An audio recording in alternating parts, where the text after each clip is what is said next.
Priatelia, ak by von der Leyen bola pravdúravúca a mala nám z papiera prečítať, čo si o nás, občanoch Európskej únie myslí, tak jej prejav by znel asi takto. Milí občania Európskej únie, ako vždy, Európska únia, čiže ja, som sa rozhodla o vás bez vás.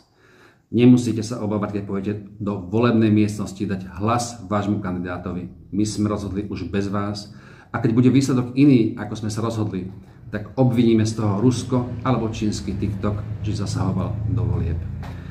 Keďže dôvodom klimatických zmien po celom svete sú zodpovedné európske vrchnáky od fliaš a po dlhých diskusiách s najlepšími svetovými odborníkmi na vrchnáky, ktorým sme zaplatili pár miliard eur za ich dobre vykonanú prácu, sme dospeli k záveru, že treba vynaložiť pár miliard eur na to, aby sme tie vrchnáky pripevnili o fľašu a zmenili tak počasie.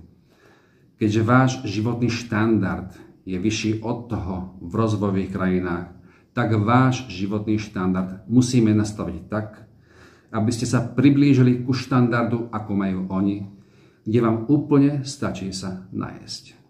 Chápeme, že v bruselskom parlamente zarobíme 10-násobne ako vy, ale ste to práve vy, ktorí si musia otrhnúť od úst a prejaviť tak solidaritu k tým, ktorí ju majú málo.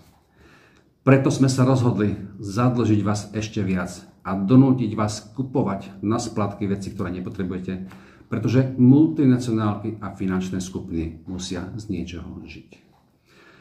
Keďže v bruselskom parlamente sa nám zapáčilo nakupovať za vaše peniaze, aj keď síce bez vašho súhlasu, tak sme nakúpili toľko vakcín, ktoré sme po záruke jednoducho vyhodili, alebo deň pred zárukou poslali do Afriky, pretože farmaceutický priemysel a ich majitelia musia z niečoho žiť. Vaše auto ešte funguje? Je nám ľúto. Práve sme sa rozhodli, že vaše auto znečisťuje ovzdušie. Chápeme, že donekonečna prepisovať čísla z euro 1 na euro 2, z euro 3 na euro 4, z euro 5 na euro 6, alebo z euro 7 na euro 8 je už nemoderné. Tak sme sa rozhodli donútiť vás kúpiť si elektrické auto, pri ktorom budeme zavádzať poplatky podľa výkonu batérie, ktoré naši odborníci vyčíslia podľa odberu elektrickej energie, ktorej cenu nadvýšime, lebo ropný priemysel a ich majiteľov treba kompenzovať pre ich straty, aby mali z čoho žiť. Nemáte peniaze na kúpu auta? Váš problém. Požičiajte si. Nemáte peniaze na obnovu vášho domu, ktorý musí byť podľa nových noriem, inak ho v budúcnosti nepredáte? Váš problém a naša zbytočná starosť. My v parlamente zarobíme 10-násobok tak ako vy. No a čerešnička na torte, rozhodli sme sa opäť za vás bez vás nakúpiť zbranie za nejakých smiešných 1000 miliard, lebo ako sme vám povedali, Rusko je náš nepriateľ a chce s nami bojovať.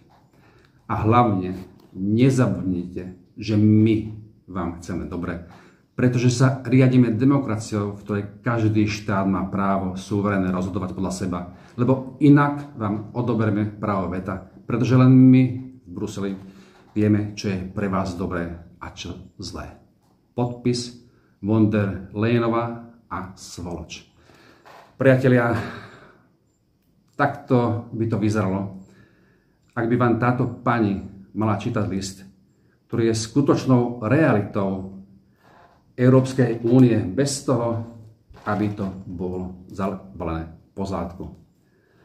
Ale aby som nemusel otvárať ďalší status, ktorý som chcel dedikovať slovenskému Jarkovi, ktorom píše, ktorý včera napísal, že jedným z prioritných a mimoriadne dôležitých krokov novej vlády po ďalších voľbách bude musieť byť rozložiť a pozatvárať túto proruskú, kolaborantskú, zradcovskú svoloč.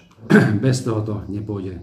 Takže pre Jarka, ktorého názov strany je odvodený od slova demokracia, nám chcel povedať, že jeho predstava o demokracii, ktorého hlavným pilierom je právny a hlavne suverénny štát, je úplne samozrejme, že vládna koalícia je oprávnená terorizovať občanov Slovenska s iným názorom, ba dokonca pozatvárať prípadnú opozíciu, pretože sa nechce podriadovať nejakej inštitúcii v Bruseli, ktorého Slovensko je síce členom, ale to neznamená, že je jeho majetkom.